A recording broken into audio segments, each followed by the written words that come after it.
Information tonight on the Malaysian Airlines disaster in Ukraine. Here's what we've learned in this last hour. The death toll is now raised to 298 from 295. 3 infants had not been included in the original passenger list. Malaysia Airlines now says all of its European flights will be taking alternative routes, avoiding the usual path of the known nationalities of the victims. The majority, 154, were from the Netherlands. 43 other passengers, including 15 crew members, were from Malaysia. Malaysia Airlines says the nationalities of 41 passengers have not been verified just yet.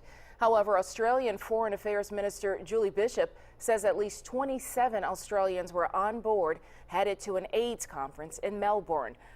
Early reports suggest that Russian-backed separatists are responsible for shooting down that jetliner. WIAT 42 News reporter Natalie Tejeda talked with an expert on Eastern European affairs, and tonight she joins us live in the studio with his perspective on what happened today. That's right, Trent and Sherry. Russia denies any involvement in the attack. As for the rebels and the Ukrainian forces, well, they're blaming each other for the attack. However, the professor we spoke with today says it's the rebels who have a recent history of attacking planes.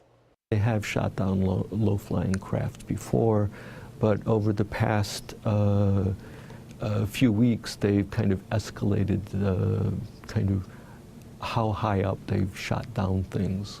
And it was just this past Monday that separatists claimed responsibility for shooting down a Ukrainian Air Force transport plane. And they're also claiming to have struck 2 military jets this evening. But they say the Malaysian plane was not their doing. Either way, many around the world are angry at the nearly 300 people killed as a result of the conflict on the Russian and Ukrainian border. And Liber believes this will move many to get involved. That this Malaysian airliner incident will perhaps stiffen the spine of the Europeans and NATO to ramp up kind of various punishments for Russia.